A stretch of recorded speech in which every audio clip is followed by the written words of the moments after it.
Contractors who promise the world, take your money, then disappear without finishing the job are a nightmare every homeowner dreads.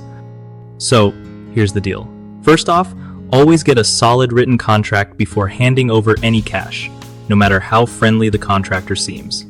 Snap plenty of photos and videos before, during, and after the work to document progress or problems.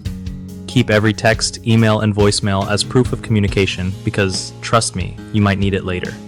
When you see red flags like late arrivals or shoddy work, speak up immediately and document those issues too.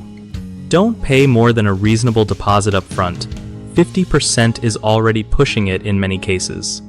If something dangerous happens, like a load-bearing wall being messed with, stop everything and call another professional as soon as possible to assess safety. If the original contractor ghosts you, don't let them back on site until the mess is fixed and you've agreed on next steps in writing. Lastly, know your local building codes and permit requirements so you can tell if the work being done is legit or a disaster waiting to happen.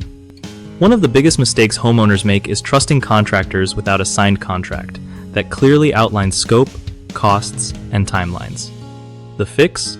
Always get everything in writing before work starts.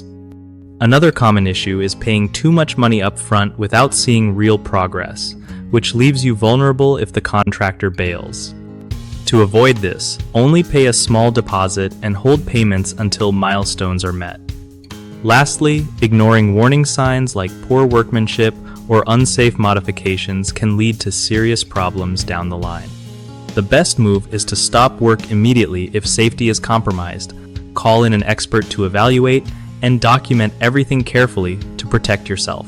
BigHomeProjects.com is a lifesaver when you want to find trusted local contractors who actually show up and do good work. Plus, it helps contractors connect with homeowners looking for reliable pros so everyone wins without the headaches.